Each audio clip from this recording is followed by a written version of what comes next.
La puntata di oggi è dedicata al punto d'ascolto di Udine, che nasce da un progetto in partenariato tra l'associazione Educa Forum APS e il Comune di Udine. Nel 2020 il punto d'ascolto ha svolto l'attività di assistenza al cittadino sia in presenza che in remoto durante il lockdown. Si tratta di uno strumento che la Regione ha messo a disposizione gratuitamente per i cittadini in difficoltà che cercano soluzioni nei contesti e nell'ambito lavorativo. Il servizio offre supporto legale, medico del lavoro e psicologico, con un gruppo di lavoro costituito da un'operatrice, un avvocato, da uno psicologo e da un medico del lavoro. L'accoglienza avviene previo appuntamento telefonico, cui può seguire il colloquio con garanzia di anonimato sia in presenza che da remoto, secondo le ordinanze in merito alle restrizioni per Covid-19. Nel 2020 i professionisti hanno fornito assistenza in presenza, telefonicamente, su Skype e attraverso la piattaforma WhatsApp, anche in conferenza con il sindacato. Tali strumenti hanno facilitato la comunicazione in un momento in cui gli spostamenti erano particolarmente difficili. I colloqui con i professionisti del team sono stati in totale 342, dei quali 238 per supporto legale, 93 per sostegno psicologico e 11 per consulenza con il medico del lavoro. In totale le persone che hanno beneficiato del servizio nel 2020 sono state 108, delle quali 74 donne e 34 uomini tra nuovi e reiterati soggetti. Le categorie dei lavoratori in cui si trovano gli utenti provengono in parte dal pubblico impiego, Regione e Comune 15, Scuola e Sanità 15, Forze Armate 2 e dal settore privato 76. Mi trovo nel Salone del Popolo a Palazzo d'Aronco a Udine, dove sono stati illustrati i dati che riguardano l'attività dello sportello anti-mobbing. Uno sportello in cui il Comune di Udine ha fortemente creduto. Ne parliamo con l'assessore Elisa Battaglia. Effettivamente l'avete voluto con forza e adesso state raccogliendo i frutti, se non altro perché lo sportello è maggiormente conosciuto e le persone cominciano ad avvicinarsi per raccontare effettivamente le loro storie. Sì, assolutamente sì. Lo sportello antimobbing nasce nel lontano 2007 per volontà della provincia di Udine, a soppressione della provincia. Il Comune è subentrato come soggetto partner. È uno sportello molto importante, soprattutto in questo momento di fase pandemica, che ha comportato delle modifiche per quanto riguarda i luoghi di lavoro, perché in molti adesso fanno il lavoro in smart working e questo ha amplificato sicuramente le problematiche dei lavoratori. È uno sportello gratuito, questo ci tengo a sottolinearlo, al quale si possono rivolgere tutti i lavoratori che ritengono di subire vessazioni sul luogo del lavoro. Io ringrazio veramente gli operatori dello sportello del punto d'ascolto perché sono degli ottimi professionisti e si sono messi a disposizione dei lavoratori anche al di là dei classici orari di apertura attraverso anche le nuove piattaforme, per cui attraverso Skype, attraverso WhatsApp sono riusciti a stare accanto ai lavoratori per intercettare il loro disagio. Ecco, con noi anche la responsabile appunto la coordinatrice appunto dello sportello anti-mobbing, l'avvocato Teresa Dennetta. Nessuno potrebbe immaginarsi che anche in un periodo in cui c'è lo smart working effettivamente ci sono dei segnali appunto di mobbing nei confronti sia dei lavoratori uomini che delle lavoratrici appunto. Sicuramente nel periodo Covid il fatto di stare a casa non ha facilitato.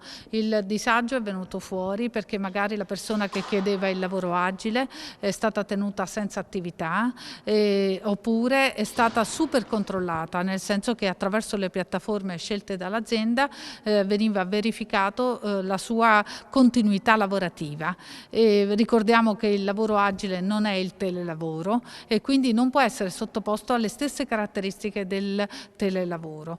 Quindi i lavoratori che sono in una situazione di difficoltà possono rivolgersi al punto di ascolto, esprimere quello che stanno vivendo e confrontarsi con noi per una migliore soluzione. Il punto di ascolto non fa denunce, non fa cause, si può accedere anche in anonimato e quello a cui noi puntiamo è la conservazione del posto di lavoro con un miglioramento del benessere lavorativo. perché ricordiamoci che se il lavoratore non lavora bene, non sta bene, sicuramente la produttività scende, le assenze aumentano e quindi anche la stessa produzione per l'azienda viene a mancare.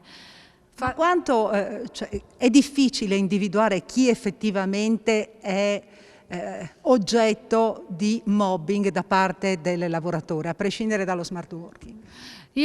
Abbiamo potuto verificare che quest'anno si conclama la fascia d'età 50-55, maggiormente donna. E perché? Perché molto spesso quella è la fascia d'età dove il parterre, dove l'azienda vuole liberarsi di questi contratti e chiede ai propri lavoratori di sostituirli con nuovi giovani più attivi. E quindi la professionalità acquisita negli anni è come se non valesse più. Questo ti lascia in una situazione di profondo disagio e sei senza risorse, non sai che cosa fare. Entrare nuovamente nel mondo della conquista lavorativa a 55 anni non è la stessa cosa che entrarci a 30, vi posso assicurare. Senta, altre segnalazioni sono in aumento qui nella nostra regione? Sì, e posso anche evidenziarvi una cosa, che sono aumentate anche le molestie sessuali che da anni non vedevamo più. E questo vuol dire che vi è una situazione di tensione lavorativa, ma anche di un vecchio dell'utilizzo della molestia sessuale come forma di possesso, no? Io sono il padrone, io posso, e questa è una deriva molto pericolosa a cui noi prestiamo molta attenzione, perché è un'espressione di retaggi vecchi che non vogliamo che si ripresentino. Abbiamo anche la psicologa, la dottoressa Gabriella Salanitro. Effettivamente come si può agire? Quali sono le conseguenze di azioni di mobbing prolungato nei confronti di una persona?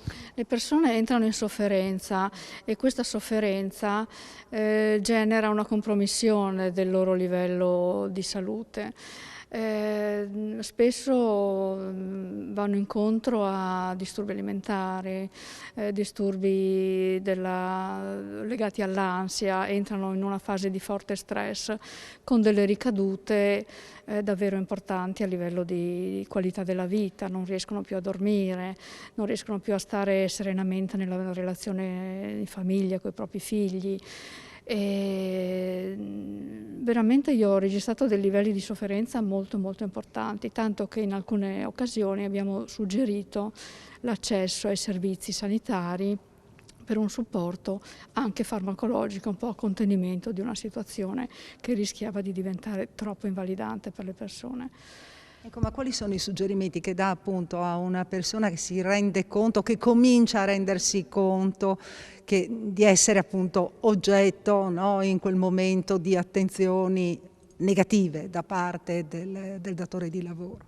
Sì, la consulenza psicologica ha il compito di inquadrare la situazione della domanda appunto della persona e del contesto in cui la persona si trova a vivere, cercando poi di trovare tutte quelle strategie relazionali, comunicative, per equipaggiare la persona a fronteggiare il disagio che si manifesta.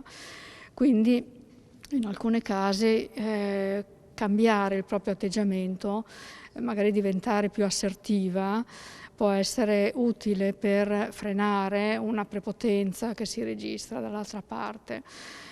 È importante che la persona non si senta sola e soverchiata da una situazione spesso invalidante, no? Quindi cominciare a parlarne, cominciare a sviscerare qua, dare una contestualizzazione è sicuramente d'aiuto.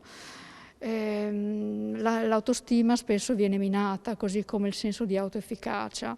Quindi la prima reazione, quando uno si accorge, cosa deve fare? Rivolgersi direttamente allo sportello? Rivolgersi allo sportello, sentire di non essere solo, è abbandonato nel suo disagio, ma quello che succede non è una stranezza, una invenzione o una percezione, ma è una situazione reale che va condivisa, che va comunicata e soprattutto su cui vanno trovate delle soluzioni. Se poi affrontata fin dall'inizio si risolve anche meglio e più in fretta. In chiave preventiva è sicuramente più facile intervenire fin dall'inizio piuttosto che lasciar degenerare una situazione appesantendo poi anche il quadro della salute psicofisica. Il punto d'ascolto si trova a Udine a Palazzo Belgrado ed è attivo il lunedì e il mercoledì dalle 10 alle 18 e il giovedì dalle 10 alle 16. Le consulenze sono gratuite, riservate anche in anonimato. È possibile accedervi anche telefonicamente allo 0432 12 72 071 e via email a antimobbing.udine@gmail.com.